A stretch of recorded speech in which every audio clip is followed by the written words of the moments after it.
Hola, hola, ¿cómo están todos? Muy, pero muy bienvenidos. Esto es El Doctor en Casa. Hoy vamos a hablar de las urgencias en adultos mayores. Un tema súper interesante y ya directamente vamos a la placa, señor director, porque las urgencias en adultos mayores, en geriatría, están las urgencias clásicas como las glucémicas, la deshidratación, las infecciones agudas, la disnea aguda, las urgencias quirúrgicas, traumatológicas, neuroquirúrgicas y vasculares. Lo primero que se debe hacer frente a una urgencia es conservar la calma y luego llamar al geriatra. Y nosotros justamente hicimos eso, llamamos al geriatra. Está con nosotros para hablarnos de este tema un especialista certificado en geriatría y gerontología, miembro de la Academia Latinoamericana de Medicina del Adulto Mayor, el doctor Santiago Giral. Doctor, bienvenido al programa, qué gusto tenerte. Muchísimas gracias. Para mí siempre es un placer y un honor estar aquí, compartir un poco lo que me apasiona, que son nuestras personas mayores, ¿verdad? Y bueno, en esta ocasión hablar un poco de las urgencias, ¿verdad? Lo que, cuando nos asustamos un poco y lo que yo siempre digo, primero cuando me llaman los hijos preocupados, todo primero, calma. Claro, Primero, alguien tiene que tener calma. ¿verdad? Sí. Primero. Y después vamos viendo. Lo que pasa, doctor, está bien decir calma, pero que tu papá, que tu abuelito, ahí de repente vos le ves, no sé, que hay miles de urgencias, ¿verdad? Pero que vos ves que no está bien, no sabes lo que le pasa, pero no está bien, uno se asusta. Sí, pero en el susto, en el momento que uno se asusta, puede meter la pata mal. Entonces hay que estar calmado. Ya. Porque si uno asustado o atarantado puede hacer mucho más daño que calmado, pensando bien qué podemos hacer. Perder unos segundos en pensar con la mente fría es mucho mejor que atarantarse y hacer alguna macanada. Claro, entonces siempre es importante eso, ¿verdad? ¿Y qué, por ejemplo, cuáles son, por ejemplo, las urgencias así más comunes? Podemos ir viendo en el programa, pero ahora ya un spoiler aquí adelantando. Urgencias respiratorias. Por ejemplo, una insuficiencia respiratoria que no está pudiendo respirar el paciente, eso es una urgencia. De repente, por ejemplo, la gente dice, ¿tienes fiebre, doctor? Y bueno, la fiebre no es una urgencia, no se va a morir por la fiebre en ese momento, porque no puede respirar, sí se va a morir. Claro, entonces, primero diferenciar si hay un peligro de vida inminente, claro. Y después no, ¿verdad? O sea, eso es lo primero. Eso ¿verdad? es urgencia. Eso es urgencia. Un infarto también, ¿verdad? ¿Cómo detectamos infarto?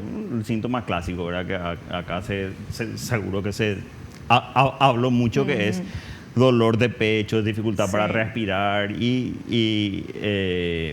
a veces se va al brazo izquierdo, a veces no, pero ese tipo de cosas sí son así un poco más urgentes, ¿verdad? De repente. Y cuando de repente, por ejemplo, el adulto mayor, uno le ve y está súper decaído.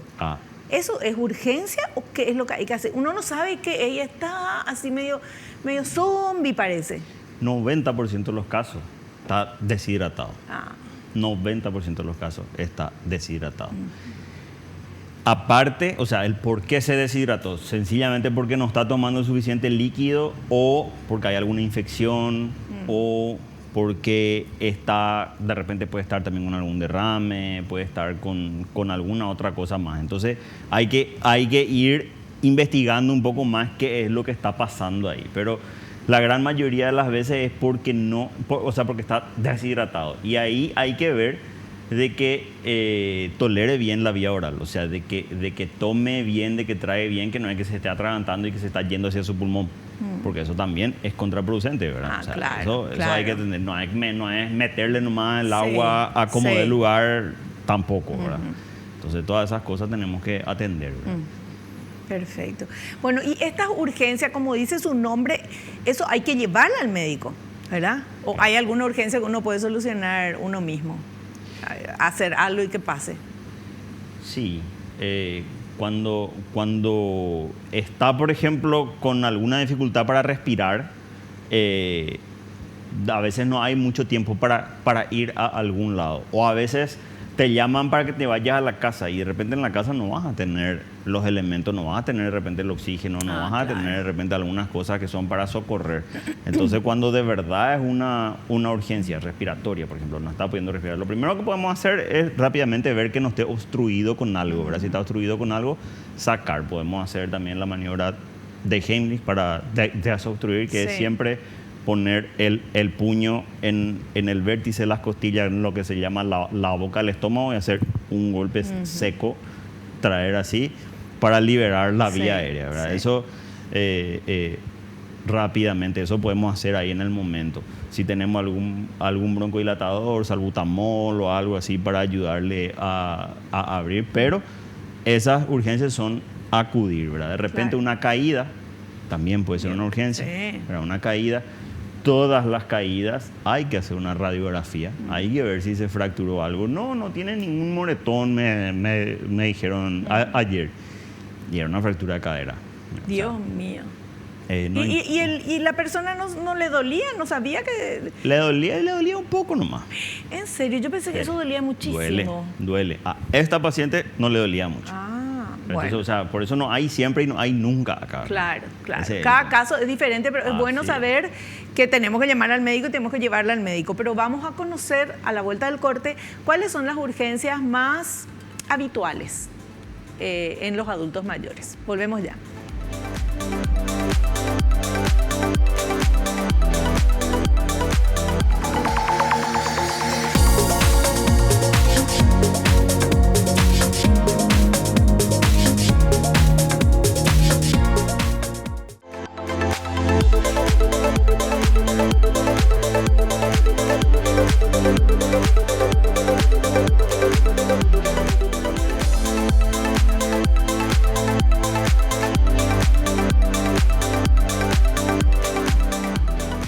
Continuamos charlando con nuestro invitado, el doctor Santiago Giral. Nuestro tema, las urgencias en adultos mayores.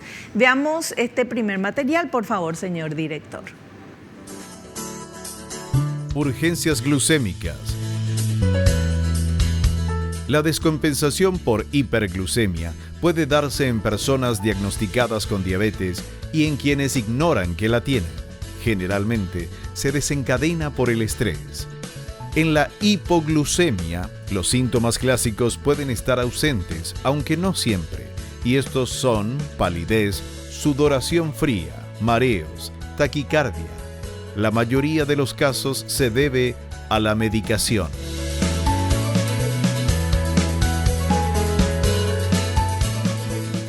Yo diría, ahí dice la mayoría de los casos de hipoglucemia. Hipo es poco, o sea, la hipoglucemia es que baja el azúcar, ¿verdad? Eso es una urgencia, eso es grave, eso en el momento hay que actuar, ¿verdad? Con un poco de agua con azúcar, un poco de azúcar en la boca, lo que tengamos a mano, tenemos que levantar. Eso siempre, la hipoglucemia, sobre todo la severa, es más peligrosa que la hiperglucemia. La hiperglucemia, cuando sube el azúcar, ¿es peligroso? Sí, es peligroso, pero 200, 250. Doctor, mi mamá tiene 250 de azúcar.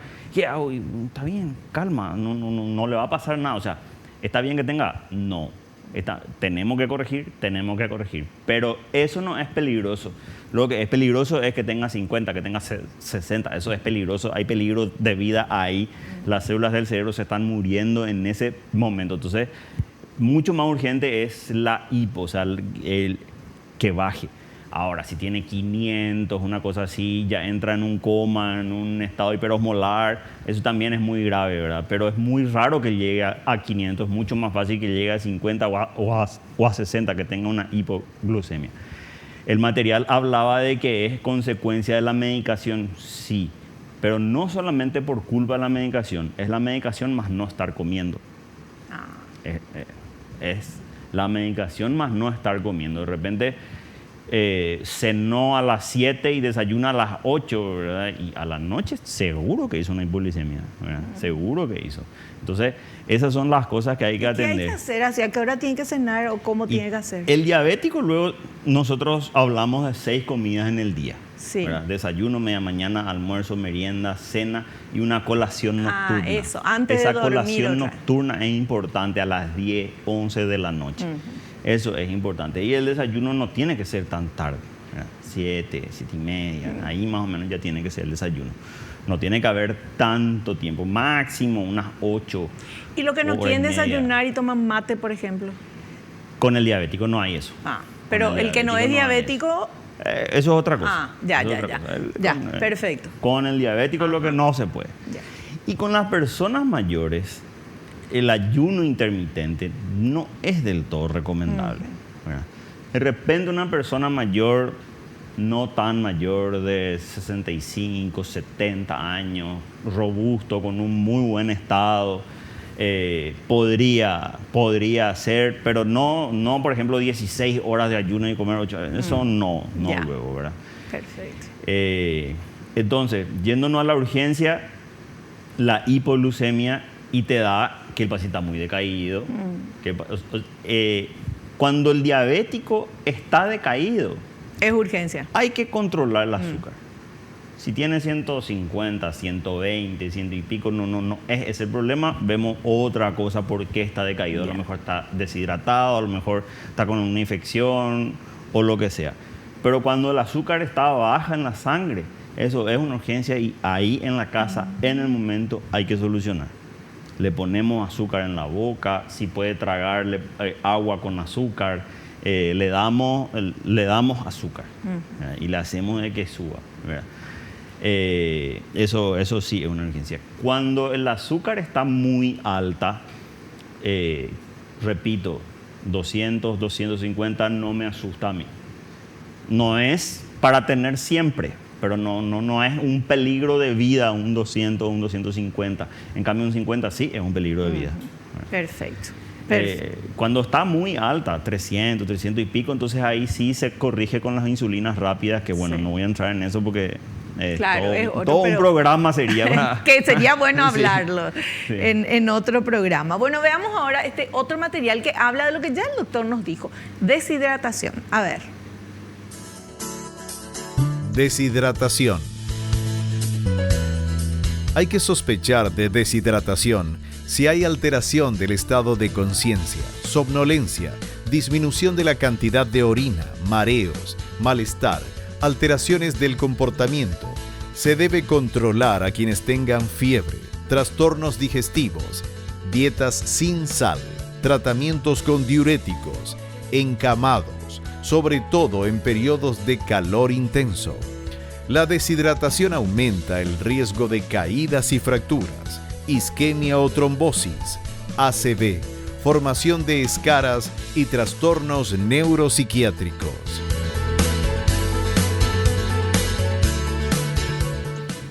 Me encanta, muchísima información tenía nuestra placa y todo es importante. O sea, quiero desglosar luego todo, ¿verdad? Sí.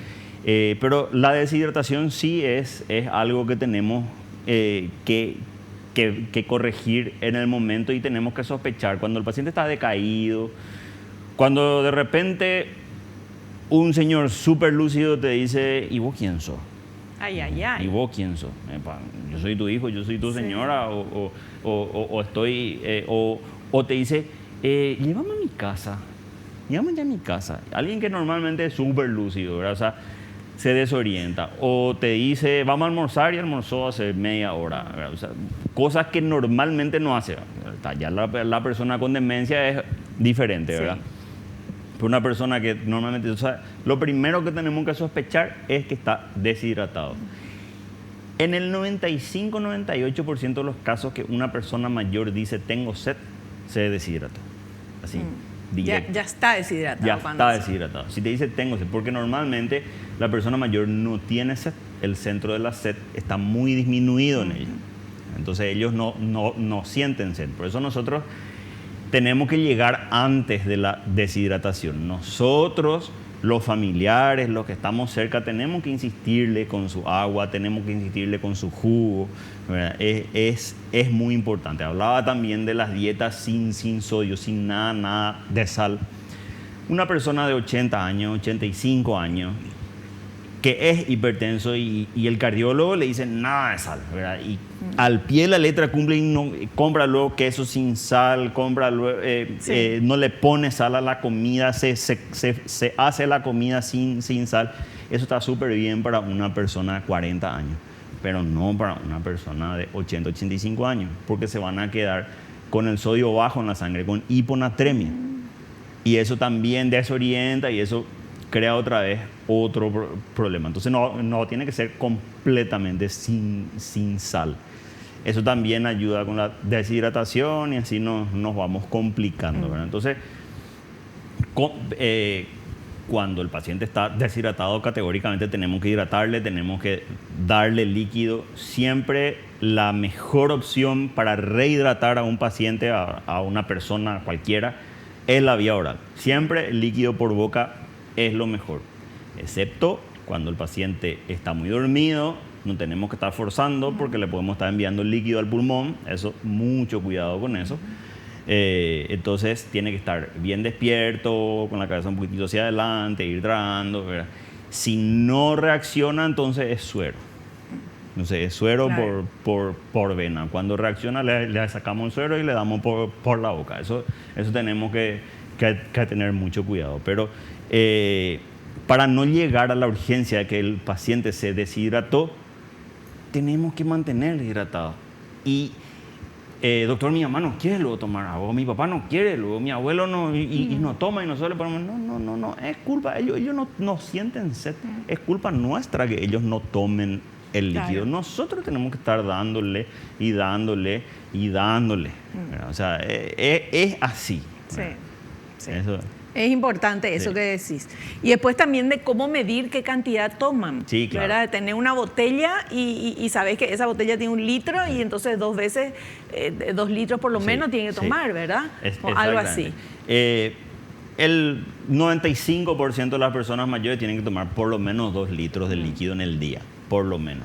De repente tenés algún paciente que está con una insuficiencia cardíaca severa o con una insuficiencia renal severa que tiene una restricción del líquido, pero igual menos de 1,5 litros no va a hacerlo. Claro. O sea, tiene que tomar por lo menos 1,5 litros. Pero así, para prácticamente todos los que están viendo, son 2 litros, a veces más, porque se suda mucho. Pero te dice, yo no sudo, doctor. Está sudando y está perdiendo líquido que no se está viendo porque se evapora rápido.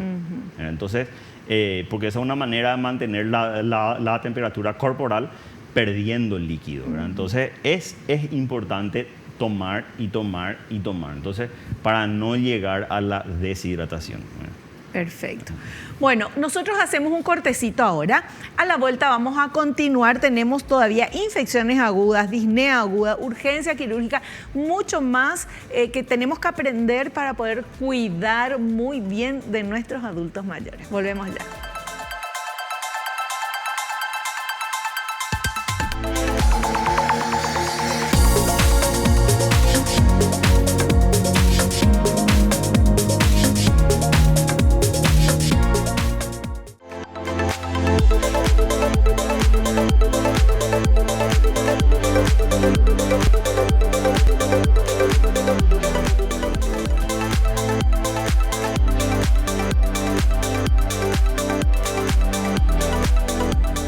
Continuamos hablando con nuestro invitado, el doctor Santiago Giral.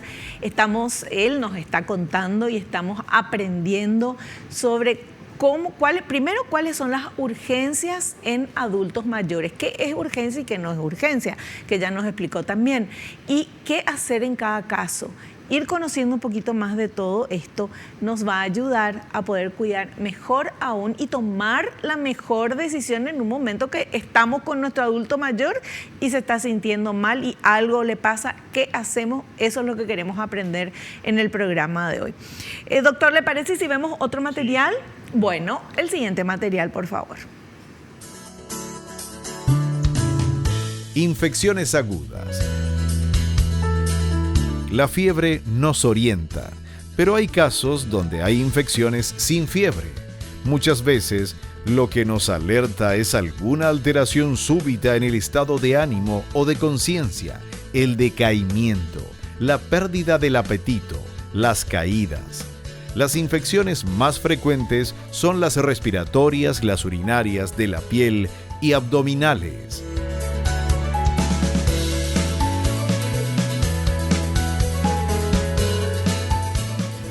Sí, muchas veces, o sea, el signo cardinal de una infección es la fiebre, pero muchas veces en las personas mayores no hacen fiebre.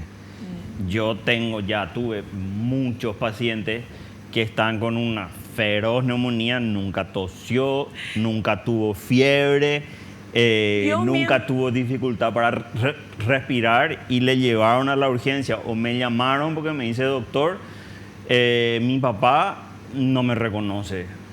Mi papá está muy decaído, no come, lo hace unos días que no está comiendo, que y hoy pidió que se le llegue a su casa. Entonces ya te llamé.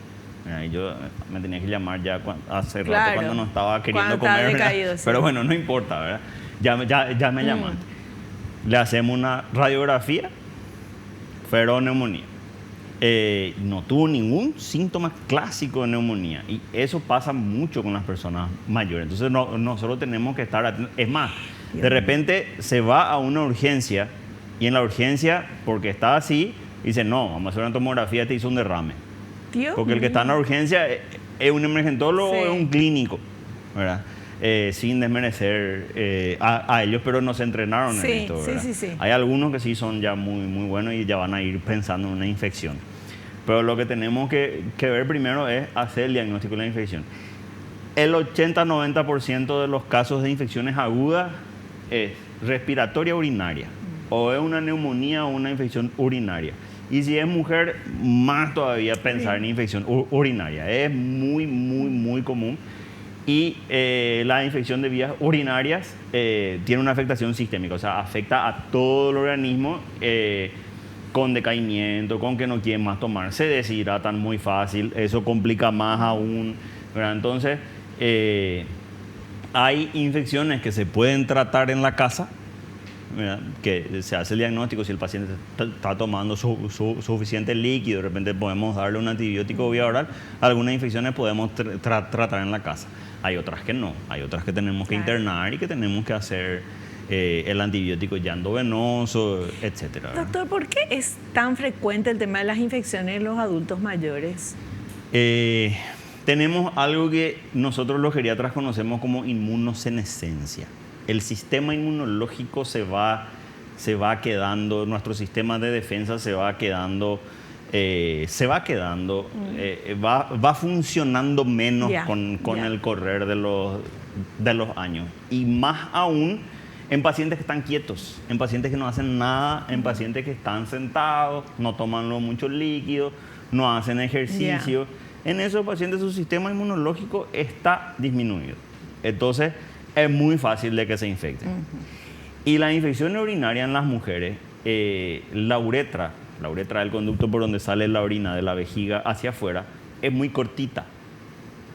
Es muy cortita. Y está ahí en la puerta de la vagina, entonces es muy fácil de que se ensucie, es muy fácil de que se contamine un poco de materia fecal de repente. Entonces, es muy, muy fácil de que eso contamine y de que eso cree una infección, ¿verdad? Entonces, tenemos que estar muy atentos, tenemos que hidratar, tenemos que dar mucho líquido, tiene que haber una buena higiene y tenemos que hacer ejercicio.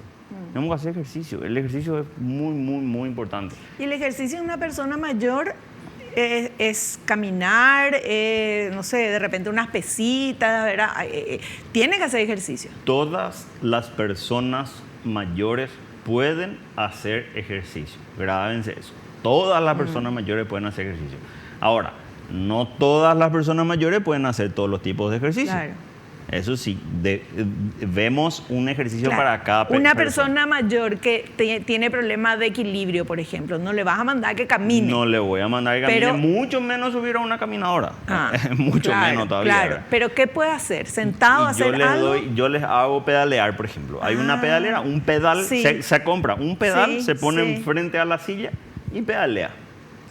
Ese pedal le da coordinación, le da equilibrio, le da fuerza en los miembros inferiores y hace que se pueda sostener mejor y con el tiempo que tenga más equilibrio. Eso es de a poco, ¿verdad? Pero que vayan moviendo los pies, las manos, pesitas de 250 gramos, 500 gramos, y no tengo, y agarrar una botella de agua de medio litro y llenar hasta la mitad, y ya está, ya tenés 250 gramos, y ya que empiece con... Yo vi el otro día eso, en Instagram uno que decía yoga o ejercicios en la silla.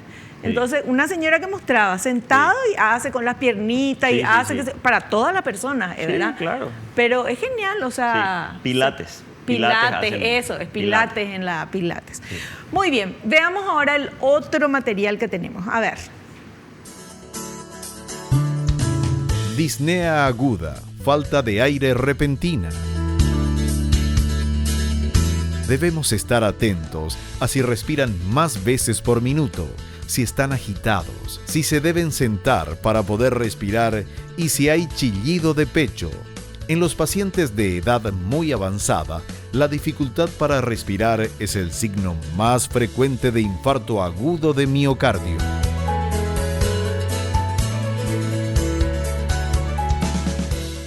Bueno, eso sí, la disnea, la falta de aire, el yucuá, que le dice nuestra gente, eso puede ser una urgencia o puede ser una emergencia. La emergencia es así, en minutos, en segundos tenés que solucionar. Si hay una obstrucción, muy a ver, si se está atragantando con algo y no entra y no pasa luego el aire, eso no hay tiempo para llevarlo al hospital. Ahí tenés que solucionar. Eso es emergencia. Eso es una emergencia, sí. Ahí lo.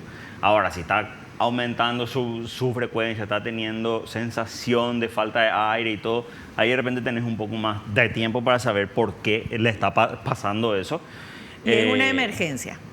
Sí, es una emergencia. Eso, la diferencia de urgencia y emergencia es... Sí, importante. La emergencia es algo que en menos de 10 minutos tenés que resolver. A veces 10 minutos no tenés. Ya. Eso es una emergencia. Y una urgencia es algo que podés solucionar en 1 o 2 horas, a veces un poco más claro, pero que hay que tomar lo mismo la acción enseguida. Hay que actuar, ¿verdad? Ya.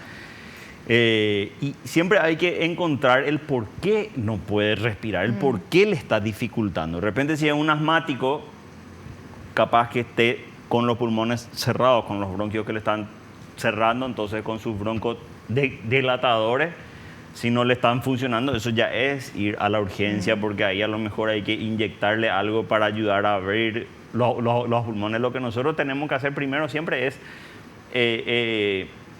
estar alertas y ver qué es lo que está pasando, si está con una dificultad. A veces la dificultad respiratoria, la disnea, es un equivalente de angina, o sea, puede estar teniendo un infarto, pero en vez de tener dolor, tiene dificultad para respirar. Eso puede pasar en los diabéticos, puede pasar en las personas mayores y tenemos que estar también atentos.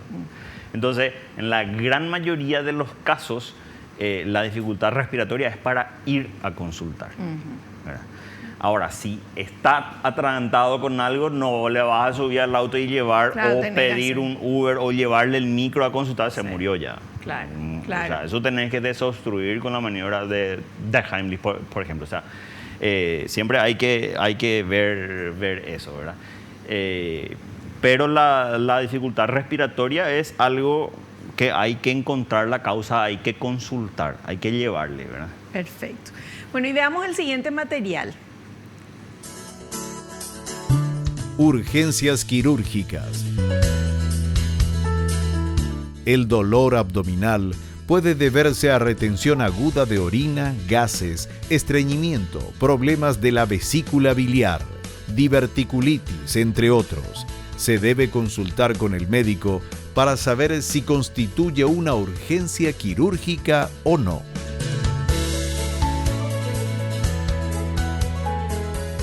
Sí, esto es muy importante. Las urgencias quirúrgicas siempre hay que diagnosticar, siempre hay que hacer un diagnóstico. Ahí hablaba más bien de lo abdominal, pero yo diría, tenés las urgencias traumáticas y las no traumáticas. Las traumáticas puede ser una fractura de cadera que se cayó o una caída de propia altura, un accidente, algo. Esos son traumáticas y esos son más evidentes. A veces no hace falta ser médico para diagnosticar, ¿verdad? Y Y las urgencias que hablaba nuestro material son urgencias más abdominales. De repente, el dolor abdominal puede ser algo quirúrgico, puede ser una vesícula inflamada, puede ser un apéndice que está a punto de reventar, o puede ser una infección urinaria nomás. O sea, puede que no sea quirúrgico. Pero en todos los casos hay que consultar con el especialista y hay que hacer el diagnóstico, ¿verdad? Pero mi abuela tiene 92 años, entonces no le vamos a sacar su vesícula, no vamos a entrar a quirófano ahora por su vesícula. ¿Por qué? Mi abuelo se operó con 91 años de la vesícula y vivió hasta los 98. Claro, porque uno ¿verdad? le tiene miedo a la anestesia, pues, Claro. cuando ya tiene una persona muy mayor. Lo que siempre hay que hacer es poner en la balanza el riesgo y el beneficio del procedimiento. Hay veces, muchas veces cuando es una urgencia, si no entramos a quirófano, es muy probable que no sobreviva el paciente.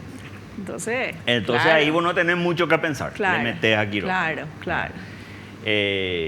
Una apendicitis, una colecistitis aguda, una pancreatitis en algunos casos, ¿verdad?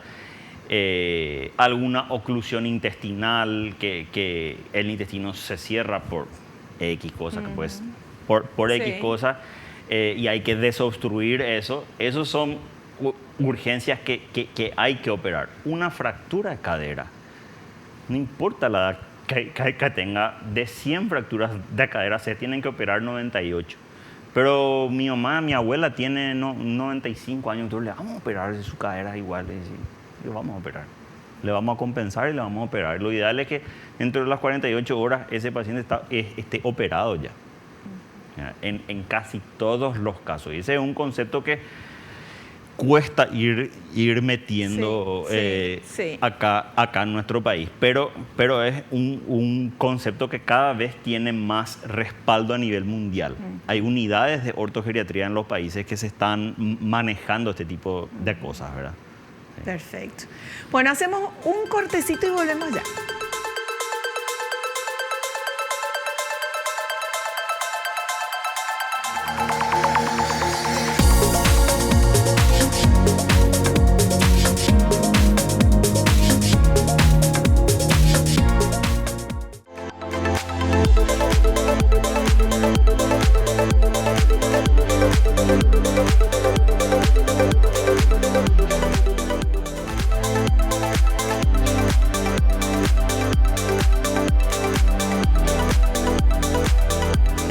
Ahora, urgencias traumatológicas es el material que viene ahora. A ver. Urgencias traumatológicas. El diagnóstico es sencillo cuando el paciente presenta dolor y no puede mover un miembro o una articulación luego de una caída. Pero puede pasar que no recuerde haberse caído o tenido algún golpe, o que el dolor sea aislado, sin impotencia funcional, o que haya impotencia aislada sin dolor. Las fracturas de cadera requieren cirugía en casi todos los casos.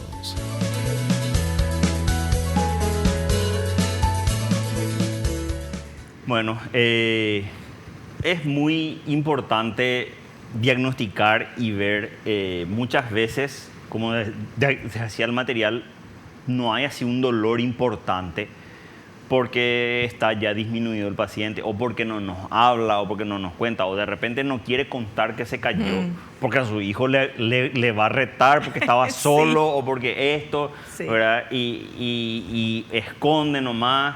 Y tenemos que ver, es peligroso tener una fractura y no darle el tratamiento. O sea, lo primero que tenemos que grabar en nuestra cabeza es caída, radiografía. Caída, radiografía. No, pero está bien la persona. Caída, radiografía. Pero caída, radiografía. Grábense eso en la cabeza. Eso primero, ¿verdad?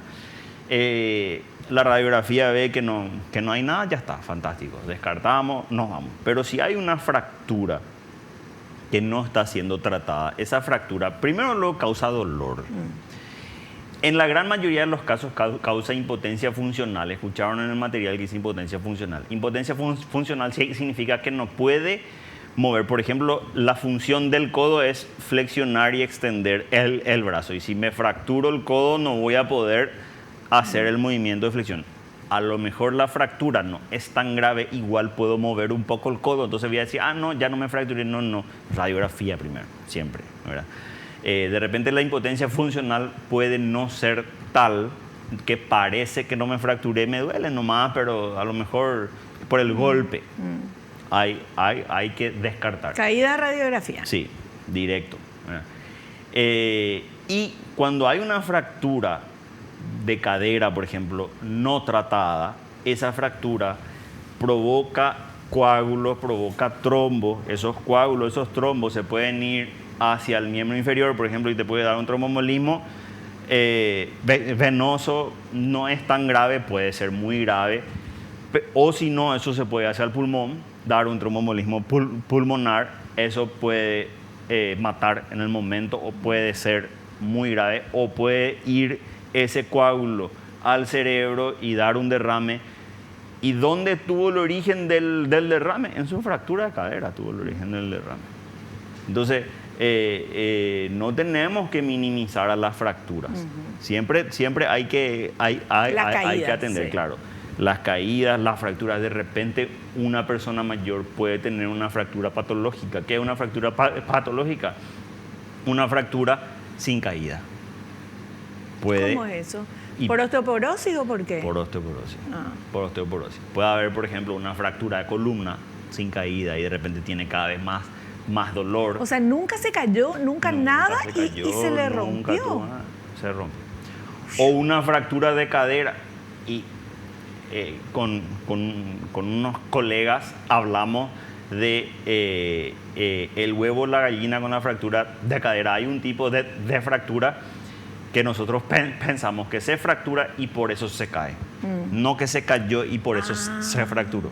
Claro. Cuando ya está muy debilitado, de repente hace un movimiento de torsión, se da la vuelta, eso fractura y ahí se cae. Claro. Y ahí se cae. Obviamente el paciente no te va a decir, me fracturé y después me caí. Claro, bueno, pero la verdad que no importa si fue antes o después. La cuestión es que hay que curarle, ¿verdad? O de repente el paciente de verdad no se cayó y tiene su fractura de cadera. Claro, pero eso, por ejemplo, también es importante de saber porque tenés que tener mucho más cuidado para una persona que se fracturó sin caerse. Mucho más cuidado. Y la recuperación también, y las complicaciones y todo. Ahí es un mundo aparte, ¿verdad? Sí. Es una especialidad dentro de la pediatría. Hay mucho miedo, doctor, con el tema de la fractura de cadera. Sí. Porque la persona mayor se fractura la cadera, después tiene que quedar inmovilizado y quedarse quieto le hace otra vez mal. Claro, la fractura de cadera para nosotros es la madre de las fracturas. Hay siempre un antes y un después en el paciente con fractura de cadera. Muchas veces el paciente era espectacular, hacía todas sus cosas completamente independiente. Se cayó, se fracturó la cadera, se operó dentro de las 48 horas, salió, se hizo su fisioterapia, todo. Pero igual ese paciente tiene un índice de mortalidad aumentado en pocos años. O sea, a lo mejor no llega a 3 años más o 5 años más. Ay, no. Sí, el solo hecho de haberse fracturado la cadera. Entonces... hay que cuidarse. Hay que cuidar. Y hay que cuidarles. Esa cadera hay que cuidar. Y hay que cuidar el ambiente donde se mueven también, porque muchas veces se caen porque hay muebles, hay cosas, alfombras. Cables, esas alfombras gruesas, así que están, y encima la alfombra gruesa puede ser porque... o las mascotas, o el juguete de los nietos, no sé. La persona mayor frágil tiene una marcha que no levanta su pie mucho. A lo mejor levanta menos de un centímetro del pie. Entonces, cuando hay cosas, un lápiz, un bolígrafo, puedes hacer una fractura de cadera, una alfombra alta, un cable. Esas cosas pueden hacer una fractura de cadera. Entonces, hay que atender, ¿verdad? Bueno, y ahora vamos con este último material que habla de las urgencias vasculares. A ver. Urgencias vasculares. Cuando hay trastornos en las piernas, cambios de coloración, dolor agudo a la marcha, hay que consultar. También cuando hay déficit repentino en la movilidad de una extremidad, reciente dificultad para pronunciar palabras, podría ser el caso de una ACV.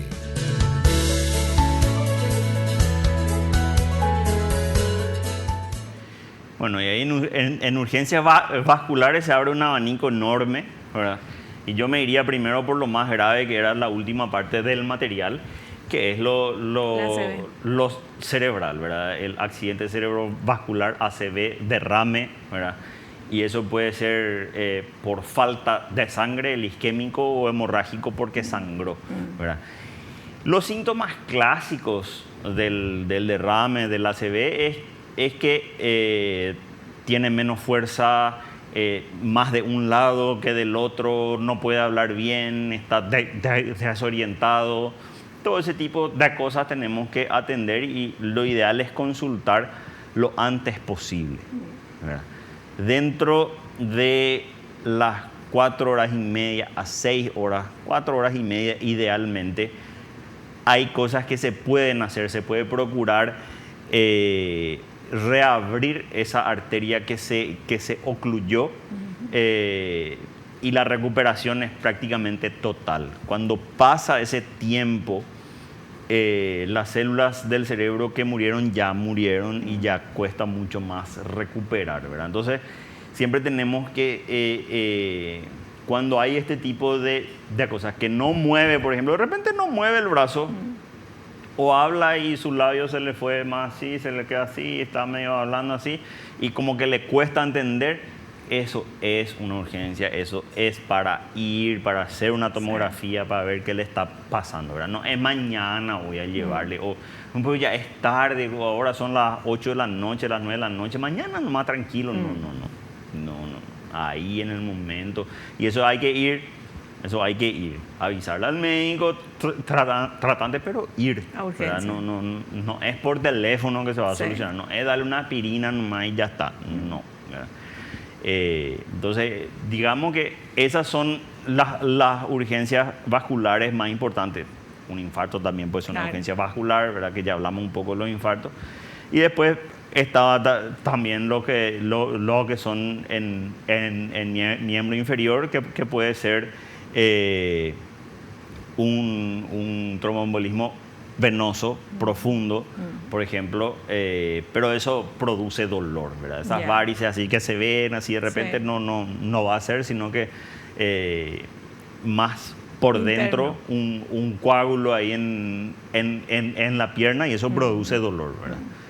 Bueno, hay que tomar mucha atención con todo esto, porque de verdad sirve, doctor. Tenemos que ir al corte, pero yo voy a contar nomás. Yo, gracias al doctor en casa, al hacer los programas y al aprender, pude ver que mi papá estaba teniendo un ACV y que ya tuvo la noche anterior, porque él dijo que se mareó y se quedó sentado y después entonces se fue a acostar y no le contó a nadie. Y al día siguiente, cuando me voy a verle, él estaba espléndido, bien, pero hablaba con la lengua dura. Y me llamó la atención y me acordé de todo esto que nosotros hablamos en varios programas acá y llamé al médico, le llevé a urgencia y estaba con una ACV, ¿verdad? Gracias a Dios, mi papi, que ve siempre el programa, está bien. Pero son cosas, pequeños detalles que hay que incorporar en el conocimiento porque de repente te podés salvar vidas gracias a lo que los doctores, y en este caso el doctor nos está contando. Hacemos un corte, volvemos ya.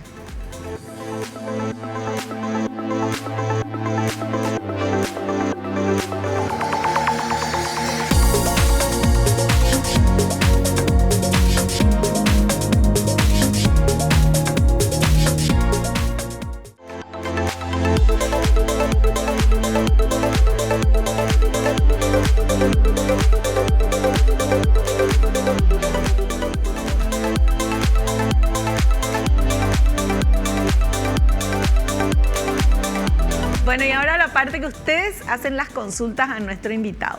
Vamos, por favor, con esta primera pregunta.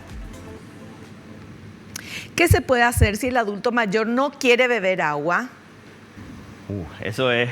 Obligarle, ese pan obligarle. de cada día. Yo tengo una paciente que dice, ahí viene el doctor que me quiere ahogar, ya dice, ¿verdad? Porque yo siempre hago. No hay mucha negociación con el tema del líquido. Eso sí, no tiene que haber esfuerzo físico porque de repente si nosotros estamos forzando, nunca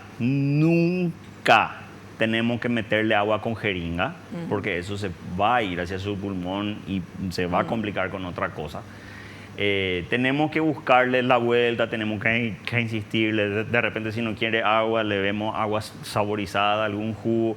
Lo ideal siempre es el agua, pero entre que no tome nada y que me tome jugo, por ejemplo, bueno, vamos a darle jugo, ¿verdad? O sea, eso es muy importante, ¿verdad? Tenemos que buscar la vuelta, o sea, de repente es negociación y darle, no tenemos que dejar pasar y tenemos que procurar que llegar a los 2 litros, ¿verdad? Perfecto. Vamos a ver esta siguiente consulta. ¿Es seguro que un adulto mayor viva solo? Ay, qué pregunta. Acá viene mi respuesta favorita. Depende. Depende. De repente tenemos una persona mayor de 75 años completamente independiente, maneja su vehículo, maneja las compras, se cocina, no se olvida absolutamente de nada. Él le cuida a sus hijos, a sus nietos. Entonces, ahí no hay mucho problema. De repente tenemos una persona mayor que se olvida de la hornalla encendida, que no sabe si almorzó o no almorzó, no sabe si se bañó o no se bañó. Tengo una paciente que en su merienda a su café, en vez de ponerle azúcar, le pone hierba. En vez de ponerle unos coquitos, pone lo primero que encuentre. La vez pasada le puso carne, ¿verdad? Entonces, bueno, esa señora no puede vivir sola. Claro. Entonces, la respuesta es depende. No hay un sí o un no, ¿verdad? Claro, no hay una edad que vos decís, no, ya no puede vivir. No existe eso. No, la edad no tiene nada que ver. No. Es un factor más, sí, pero no es determinante. No es que porque tiene X edad tiene que estar ya acompañado. Perfecto. Vamos con la última consulta. ¿Qué ocurre si una cadera fracturada no recibe intervención quirúrgica? Y bueno, primero que nada, o sea, recalco, en el 98% de los casos hay que operar una fractura de cadera. En el 2% de los casos que no se operen, yo tengo, por ejemplo, una paciente que hice una conferencia con colegas de Latinoamérica y llegamos al caso de que no era para ella la cirugía, una paciente que ya está en cama hace muchos años por Parkinson, que ya prácticamente no habla y que tenía un alto riesgo de que la cirugía salga del lugar, se luxe otra vez. Entonces, por eso a esa paciente decidimos no operarle, pero un paciente que va a tener dolor siempre, porque es muy difícil de que eso consolide, de que eso se junte solo. O sea, un paciente que va a tener dolor, que para moverle en la cama va a ser un tema, y es un paciente que tenés que darle un anticoagulante de por vida, porque eso puede crear coágulos. El estar quieto también. Claro. Entonces, específicamente a esta paciente le hicimos algo que se llama denervación. Le sacamos el nervio que va hacia ahí para que no tenga ese dolor. Claro, pobrecito. Pero es un manejo muy complejo. No es el decidir no operar una fractura de cadera, tiene sus consecuencias. Vas a tener que anticoagularle siempre, vas a tener que ver algo para el dolor y vas a tener que ver cómo movilizarle a ese paciente. Pero esa decisión toma el médico, no el pariente. Sí, exactamente. ¿Verdad? Decir, no quiero que lo operen. No. Claro. No. Perfecto. Bueno, doctor, se terminó nuestro programa. Queremos agradecerte, como siempre, la presencia. Nos enseñas mucho para cuando lleguemos a esa edad y nos enseñas mucho para poder cuidar a nuestros adultos mayores. Muchas gracias y te esperamos en un próximo programa. Muchísimas gracias a ustedes. Y nosotros nos despedimos hasta el próximo programa, si Dios así lo permite. Espero que te haya gustado, que hayas aprendido, porque es muy valioso todo lo que nos dijo el doctor. Y nos vamos a encontrar, si Dios quiere, en el próximo programa. No te olvides que naciste para ser feliz, no te conformes con menos. Chao, chao.